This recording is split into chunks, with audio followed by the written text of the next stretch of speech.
Bonjour à toutes et à tous, bienvenue dans cette nouvelle vidéo. On continue notre série sur les signes astrologiques et les prévisions pour 2023. On attaque avec cette vidéo le signe du Lion. Alors, est-ce une bonne année globale pour vous ou pas? Tel va être le sujet de cette vidéo.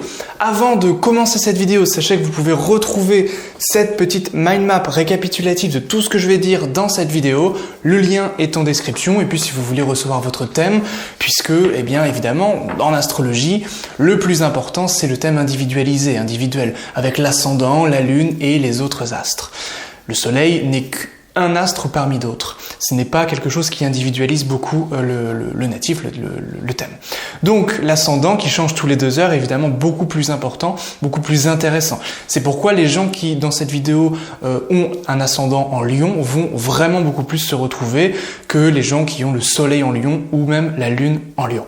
Mais voilà, ils vont quand même recevoir aussi certaines énergies que je vais évoquer à travers cette vidéo. On commence tout de suite avec Saturne. On commence fort. Saturne va transiter le 17 janvier 2023 dans la maison 7 de l'ascendant Lion. Donc juste en face, en Verseau, du Lion. Saturne, on la connaît, cette planète, c'est pas franchement la plus sexy qui soit. Sauf qu'il y a quelque chose d'intéressant avec ce Saturne, c'est qu'il dépend, parce qu'il est dans certaines constellations qui dépendent de Mars et qui dépendent du nœud nord de Raoult. Eh bien, justement, Mars et Raoult sont bien positionnés pour l'ascendant Lion. Raoult va rester en maison 9 jusqu'en novembre, donc ça va être très important pour les partenariats, pour les relations avec les professeurs, les mentors, pour l'éducation, pour l'enseignement, ça c'est excellent. Mais avant, nous avons donc Saturne qui dépend de Mars. Mars est en maison 10, ici. Donc, les relations profondes et favorisées, Saturne en maison 7. Il est chez lui en Verseau. Les partenariats professionnels sont favorables, surtout à partir du transit de Vénus. Vénus, maître de 10, qui va être en conjonction ici avec son grand ami Saturne. Donc ça, c'est très bon. Du 22 janvier au 15 février, particulièrement. Donc ça, c'est les relations, les partenariats, peut-être aussi les rencontres, les unions, les collaborations, tout ce qui est relié au marché ici, relatif évidemment au domaine professionnel. Du 13 février au 14 mars, Soleil en Verseau conjoint Saturne. Donc là, il y a du monde en Verseau, c'est un petit peu moins bon. Pourquoi? Parce que le Soleil est à ennemi avec Saturne. Le Soleil, il est chaud, Saturne, il est tout froid. C'est la planète la plus éloignée du Soleil. Donc ici, ça peut donner des risques de conflit d'intérêts entre vous et le partenaire. Ça peut être le conjoint. Ça peut être un problème au niveau de la place prise par l'un des deux, ici. Ça peut être aussi, tout simplement, des problématiques reliées, encore une fois, au domaine professionnel, ici. Des difficultés pour briller, pour prendre sa place, ça va être un petit peu l'enjeu majeur ici de cette conjonction du Soleil et de Saturne. Donc du 13 février au 14 mars, le Soleil reste un mois dans le signe. Voilà. Ce mois-là, ça peut être un petit peu plus conflictuel, mais bon, ça reste quand même globalement bon, puisque le maître de 1 et le maître de 7, c'est ce qu'on appelle un Raja Yoga, c'est quand même une configuration très puissante, donc on peut quand même faire des choses au niveau relationnel, des choses vont quand même pouvoir se passer. Conseil quand même, qui peut être propice, laisser l'autre briller. Voilà, ça peut être important, se mettre en retrait durant cette période, donc je répète, du 13 février au 14 mars, pour laisser l'autre s'exprimer. Mais évidemment, dans les limites de chacun, dans le respect, etc. bien sûr. Et puis évidemment, c'est un petit peu un gros enjeu aussi pour l'ascendant Lion, de laisser l'autre s'exprimer, de ne pas prendre trop de place, etc. Et tout dépendra évidemment de la place de votre Soleil dans le thème individuel. Mercure va transiter en Verseau le 27 février. Donc là, ça fait beaucoup de transit dans le signe du Verseau, qui est votre maison 7, pour l'ascendant Lion. Ou si vous avez la Lune en Lion, avec un ascendant relié à la Lune, maison 7, donc c'est relié au domaine relationnel, quoi qu'il en soit. Donc ici, ça va être favorable pour la communication, tout simplement. Mercure, c'est la planète des échanges, de la communication, de la diplomatie. Donc Mercure en maison 7 Là, on communique, on échange, voilà, des idées.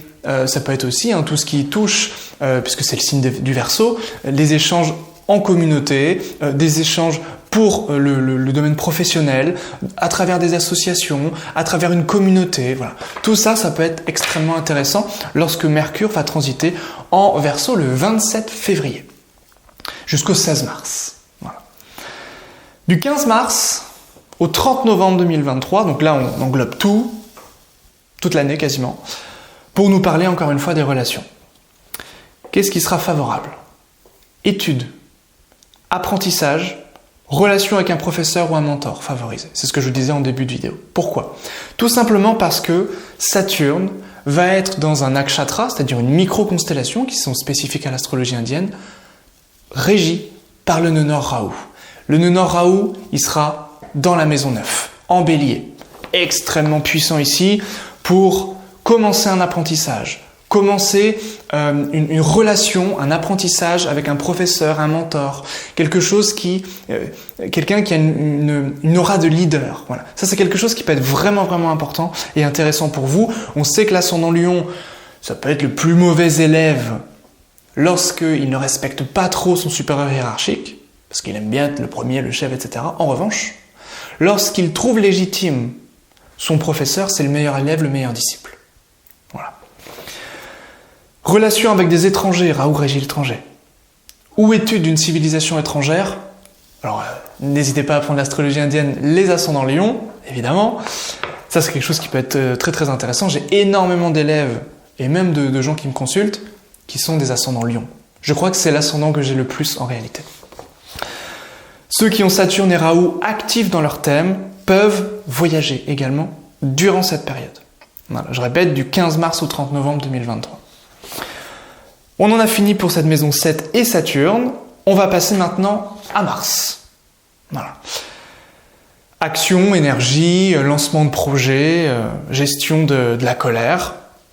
Qu'est-ce qui va se passer à travers cette année 2023? Du 12 janvier au 12 mars, pendant 2 mois. Mars, qui était rétrograde à la fin de l'année 2022, qui est un petit peu rétrograde encore au tout début, et bien le 12 janvier, il reprend sa marche directe, sa course directe. Ça veut dire que, ici, la capacité d'action, ça va être en taureau, dans la maison 10. C'est bon pour vous, la maison 10, parce que Mars va se retrouver en force directionnelle. Ça veut dire que Mars, il est au midi, il est au zénith. Il est tout là-haut. Et Mars, c'est le combattant. Mars, c'est celui qui lance des projets et des initiatives.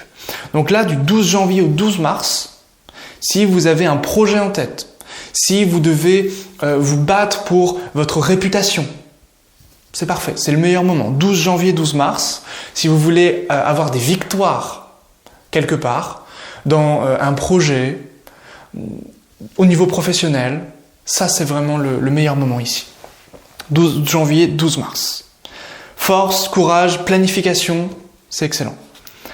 13 mars, 10 mai.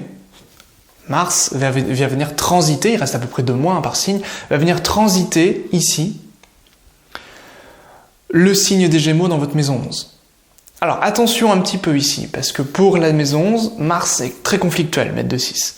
Donc pour cette maison 11, attention aux conflits relatifs aux réseaux sociaux, aux communautés, aux associations, ça peut chauffer un peu ici, ou avec des amis de manière plus générale. Par contre, Mars va être très propice pour la réalisation de vos désirs profonds. En maison 10, on se battait pour la réputation, pour la réalisation des projets, ici, mettre à bien des projets, mettre sur pied des choses, lancer des initiatives, et les faire connaître au monde, les rendre visibles, en fait. En maison 11, c'est ce qu'il y a dans nos tripes, en fait. Mars, ici, en maison 11, il va permettre, il est maître de 9 pour vous ascendant Lion, il est très très bénéfique, c'est la planète protectrice. En maison 11, là, c'est l'idée que, ok, ce qu'il y a au fond de moi, je peux lancer des initiatives, agir pour que ces choses puissent fructifier, puissent se manifester. Maison 11, c'est la maison de la vocation, avec la maison 1. Donc très très important ici, avec Mars en maison 11. Donc c'est propice pour la réalisation des désirs, ici. Ok, du 11 mai au 30 juin, là par contre c'est un peu moins bon. c'est un peu moins bon parce que le Mars va se retrouver en chute en Cancer dans votre maison 12, ascendant Lion, ou Lion de manière générale. Donc là, c'est un petit peu moins bon. C'est pas le meilleur moment, 11 mai, 30 juin, pour prendre des décisions, pour agir. Là, on fait une pause. Là, on a un petit coup de mou. Alors, je tiens quand même à préciser que le Mars, il dépend, lorsqu'il est au tout début du Cancer, dans les 3 premiers degrés du Cancer, il va dépendre de Jupiter, qui va être très bien placé, on y reviendra, en maison 9. Donc la chute, elle est quand même rattrapée, même s'il y a un petit coup de mou. Ensuite, de 3 degrés 20 à 16 degrés 40 du Cancer, le Mars va dépendre de Saturne, qui, on l'a vu, est bien placé, il est en domicile dans son Verseau, dans le Verseau, en maison 7. Il est en force directionnelle, il est très puissant, ici. Ça va vous permettre aussi, dans vos échanges, dans les relations, de trouver des compromis, voilà, de laisser la place à l'autre, comme on l'a vu tout à l'heure, etc. Donc ça, c'est très bon. Par contre, Mars, de 16 degrés 40 à 30 degrés du Cancer, un peu moins bon, là c'est la véritable chute, surtout à 28 degrés du Cancer de Mars. On est en juin globalement, c'est pas la meilleure période. La colère peut être un petit peu refoulée, un peu rentrée. Difficultés avec les parents sont envisageables, possibles. C'est pas le bon moment pour prendre des initiatives, pour prendre des décisions et pour lancer de nouveaux projets, globalement. Ça peut être aussi l'idée que pendant cette période-là, vous avez beaucoup d'idées, beaucoup de pensées, mais que les actes ne suivent pas forcément la pensée et que du coup, ça peut vous frustrer, vous énerver. Bon. Du 1er juillet au 18 août, période chanceuse parce que, justement, le Mars, il transite en maison 1 ici, chez vous, en Lion. Le Mars, il est copain avec le Soleil, c'est un signe ami, ici le Soleil, le Lion. Et Mars est votre planète, on l'a vu, protectrice. Donc ça va vous rebooster, vous redonner une vitalité, un gain d'énergie. Mais attention, parce que durant cette période, du 1er juillet au 18 août, Mars, il est connu pour être très actif, pour être hyper actif. Attention à bien équilibrer les énergies, parce que vous risqueriez de vous brûler, de vous couper ou de vous fracturer quelque chose. Donc attention aux accidents, attention aux brûlures un petit peu au niveau de l'estomac, ici en Lion. Mais globalement, c'est une très bonne période de réalisation. Pour faire des choses, c'est excellent. Mais attention quand même à votre corps, parce que la maison 1, c'est le corps, le Lion ici pour vous, c'est le corps. Donc attention un petit peu quand même à ne pas trop en faire, et puis en fait, c'est le meilleur moment où vous allez en fait mettre un peu les pensées de côté, vous allez agir et après penser, ici. Ok, on a vu Saturne, on a vu Mars, on va maintenant parler de Jupiter qui évidemment va nous renseigner sur l'ensemble ici de cette période de 2023. Pour tous les signes de feu, on a déjà vu le Bélier, on voit ici le Lion, on verra le Sagittaire très bientôt. Les signes de feu en 2023 sont les signes les plus favorisés. Voilà. Jupiter, dans votre maison 9, Jupiter est maître de 8 et de 5 pour l'ascendant Lion, donc forcément, ce Jupiter, il va entraîner des changements bénéfiques, ici, qui peuvent être reliés à un professeur, à la spiritualité, au voyage, à l'étranger, globalement, à la chance, aux études supérieures si vous faites des études.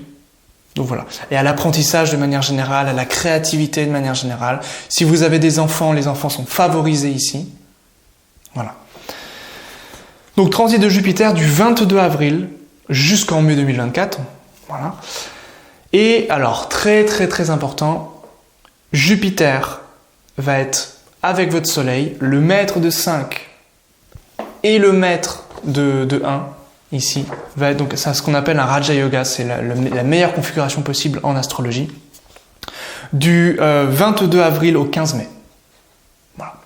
Donc là, excellente période, vraiment, pour votre indépendance, votre créativité, et pour étudier auprès d'un professeur. Donc là, en plus, à cette période-là, il y a vraiment du monde. Il y a un amas en maison 9, il y a le nœud nord Rahu, Jupiter, Mercure et le Soleil. Soleil exalté. Alors, attention quand même, je pose la feuille, attention quand même. Pourquoi ? Parce que le Soleil exalté, c'est vous. Là, vous allez vous montrer, vous allez être puissant, vitalité, courage, bravoure. En maison 9, capacité de vision, de divination, si vous faites voilà, de la voyance, de l'astrologie, quelque chose. Si vous étudiez, vous allez tout comprendre. Il y a Mercure en plus ici, donc vous allez voilà, parler, comprendre, échanger. Raoult, ça va régir l'étranger. Vous allez pouvoir dialoguer, comprendre des civilisations étrangères, dialoguer avec des étrangers, peut-être partir aussi en voyage. Mais attention, parce que c'est beaucoup d'énergie quand même. Mercure multiplie ce qu'il touche. Raoult amplifie. Jupiter rend excessif. Le Soleil va être exalté, donc très fort. Vous allez vous la péter un petit peu pendant cette période-là, l'ascendant Lion. Vous allez vous sentir très puissant. Donc il y a beaucoup d'énergie de manifestation. En fait, ce sont toutes les énergies de manifestation ici. L'exaltation, Jupiter et Mercure, les deux planètes de manifestation, et Raoult qui a tendance à donner et à un moment à reprendre aussi, mais ça ce sera plutôt en fin d'année 2023.